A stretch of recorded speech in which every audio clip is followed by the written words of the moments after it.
Hi ಎಲ್ಲರಿಗೂ ಅನು Gowda cooking ಚಾನೆಲ್ಗೆ ಎಲ್ರಿಗೂ ಸ್ವಾಗತ.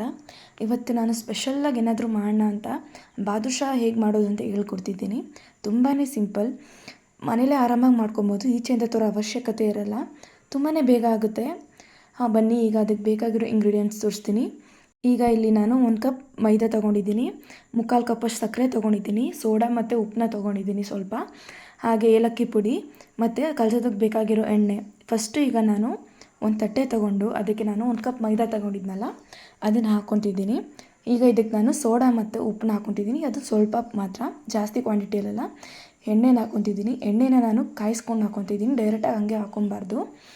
ಓಕೆ, ಇದನ್ನು ನಾನು ಫಸ್ಟು ಚೆನ್ನಾಗಿ ಕಲಿಸ್ಕೊಬೇಕು. ಹಿಟ್ಟಿನ ಜೊತೆ ಚೆನ್ನಾಗಿ ಕಲಿಸ್ಕೊಂಡಾದ್ಮೇಲೆ ಸ್ವಲ್ಪನೇ ನೀರು ಹಾಕ್ಕೊಂಡು ಕಲಿಸ್ಕೊಳ್ಳೋಣ. ನೋಡಿ, ಈ ಹದಕ್ಕೆ ನಾವು ಹಿಟ್ಟನ್ನು ಕಲಿಸ್ಕೊಬೇಕಾಗುತ್ತೆ. ಇದನ್ನು ನಾವು ಸ್ವಲ್ಪ ಹೊತ್ತು ರೆಸ್ಟಿಗೆ ಅಂತ ಇಡೋಣ.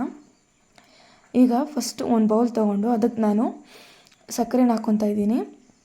ನಾವು ಸಕ್ಕರೆನ ಎಷ್ಟು ಕ್ವಾಂಟಿಟಿಲಿ ತೊಗೊಂಡಿದ್ವೋ ಅಷ್ಟೇ ನೀರು ಹಾಕ್ಬೇಕು. ನಾವು ಜಾಸ್ತಿ ನೀರು ಹಾಕ್ಬಾರ್ದು, ತುಂಬ ತೆಳ್ಳಗಾಗಿಬಿಡುತ್ತೆ ಪಾಕ. ಈಗ ನಾವು ಸಕ್ಕರೆ ಮೆಲ್ಟ್ ಆಗೋವರೆಗೂ ಚೆನ್ನಾಗಿ ಕುದಿಸ್ಕೊಬೇಕು. ನೋಡಿ, ಈ ರೀತಿ ಕುದೀತಿದೆ ಚೆನ್ನಾಗಿ. ಚೆನ್ನಾಗಿ ಅದು ಫುಲ್ಲು ಕರ್ಗದ ಮೇಲೆ ಒಂದೆಳೆ ಪಾಕ ಬರೋವರೆಗೂ ಪೂರ್ತಿಯಾಗಿ ಬೇಯಿಸ್ಕೊಳ್ಳೋಣ. ನೋಡಿ, ಈಗ ಒಂದೆಳೆ ಪಾಕ ಬಂದಾಗಿದೆ. ಈಗ ನಾನು ತೊಗೊಂಡಿದ್ದು ಏಲಕ್ಕಿ ಪುಡಿನ ಹಾಕ್ಕೊತಾ ಇದ್ದೀನಿ. ಇದನ್ನು ಒಂದು ರೌಂಡ್ ಮಿಕ್ಸ್ ಮಾಡ್ಕೊಳ್ಳೋಣ. ಈಗ ನಾನಿಲ್ಲಿ ಫುಡ್ ಕಲರ್ ಆ್ಯಡ್ ಮಾಡ್ತಾಯಿದ್ದೀನಿ. ಇದು ಆಪ್ಷನಲ್, ನೀವು ಆ್ಯಡ್ ಮಾಡ್ಕೊಬೋದು, ಇಲ್ಲಾಂದರೆ ಬೇಡ. ಇದನ್ನು ಕೂಡ ಚೆನ್ನಾಗಿ ಮಿಕ್ಸ್ ಮಾಡ್ಕೊಳ್ಳೋಣ.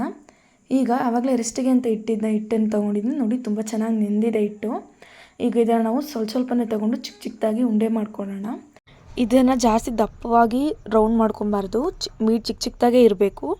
ಹಾಗೆ ಇದನ್ನು ರೌಂಡ್ ಮಾಡ್ಕೊಂಡಾದ್ಮೇಲೆ ಫ್ಲ್ಯಾಟ್ ಮಾಡ್ಕೋಬೇಕು. ಫ್ಲ್ಯಾಟ್ ಮಾಡಿಕೊಂಡು ಮಿಡಲಲ್ಲಿ ಈ ಥರ ಹೋಲ್ ಮಾಡ್ಕೊಬೇಕು. ಈಗ ಇದೇ ರೀತಿ ಎಲ್ಲ ಕೂಡ ಮಾಡ್ಕೊಳ್ಳೋಣ. ನೋಡಿ, ಈ ರೀತಿ ಚಿಕ್ಕದಾಗಿ ಮಾಡ್ಕೊಂಡಿದ್ದೀನಿ. ಈಗ ನಾನು ಒಂದು ಬಾಣಲಿ ತೊಗೊಂಡು ಅದಕ್ಕೆ ನಾನು ಅಡುಗೆ ಎಣ್ಣೆ ಹಾಕ್ತಾಯಿದ್ದೀನಿ. ಅಡುಗೆ ಎಣ್ಣೆ ಕಾಯ್ದ ಮೇಲೆ ಇದಕ್ಕೆ ನಾನು ಮಾಡಿಟ್ಕೊಂಡಿದ್ದು ಬಾದುಷಾ ಇತ್ತಲ್ಲ ಹಿಟ್ಟು, ಅದನ್ನು ಒಂದೊಂದೇ ಹಾಕಿ ಫ್ರೈ ಮಾಡ್ಕೊತಾ ಇದ್ದೀನಿ. ಇದನ್ನು ಲೋ ಫ್ಲೇಮಲ್ಲಿ ಇಟ್ಟೇ ಮಾಡ್ಕೊಬೇಕು ನಾವು, ಯಾಕಂದರೆ ಒಳಗಡೆ ಎಲ್ಲ ಬೇಯಬೇಕು ಅದರಿಂದ. ನೋಡಿ, ಈ ರೀತಿ ಕಲರ್ ಚೇಂಜ್ ಆಗಿದೆ. ಈಗ ಇದನ್ನು ಸರ್ವ್ ಮಾಡ್ಕೊತಾ ಇದ್ದೀನಿ ನಾನು. ನೋಡಿ, ಇದೇ ರೀತಿ ಎಲ್ಲ ಬಾದುಷಾ ಹಿಟ್ಟನ್ನು ಮಾಡ್ಕೊಬೇಕು. ನೋಡಿ, ಇವಾಗ ಎಲ್ಲ ಬಾದುಷಾ ಹಿಟ್ಟನ್ನು ಕೂಡ ಬೇಯಿಸ್ಕೊಂಡಾಗಿ ಚೆನ್ನಾಗಿ ಫ್ರೈ ಮಾಡ್ಕೊಂಡಿದ್ದೀನಿ. ಈಗ ಇದನ್ನು ನಾನು ಒಂದೊಂದಾಗೇ ಮಾಡಿಟ್ಕೊಂಡಿರೋ ಪಾಕ ಇತ್ತಲ್ಲ ಅದಕ್ಕೆ ಹಾಕೋಣ. ಇದನ್ನು ನಾವು 2 ರಿಂದ 3 ಅವರ್ ಪಾಕದಲ್ಲಿ ನೆನೆ ಹಾಕೋದಕ್ಕೆ ಬಿಡಬೇಕು. ತುಂಬಾ ಚೆನ್ನಾಗಿ ನೆನಿಬೇಕದು, ಆವಾಗ ತುಂಬ ಟೇಸ್ಟಿಯಾಗಿರುತ್ತೆ. ನೋಡಿ, ಇವಾಗೆಲ್ಲ ಹಾಕಿದ್ದೀನಿ. ಒಂದು ರೌಂಡ್ ಮಿಕ್ಸ್ ಮಾಡೋಣ. ಮಿಕ್ಸ್ ಮಾಡಿ ಒಂದು 2 ಅವರ್ ನೆನೆದಕ್ಕೆ ಬಿಡೋಣ. ನೋಡಿ, ಇಲ್ಲಿ ನಾನು 2 ಗೋಡಂಬಿನ ಚಿಕ್ಕದಾಗಿ ಕಟ್ ಮಾಡಿ ಮಡಗಿದ್ದೀನಿ.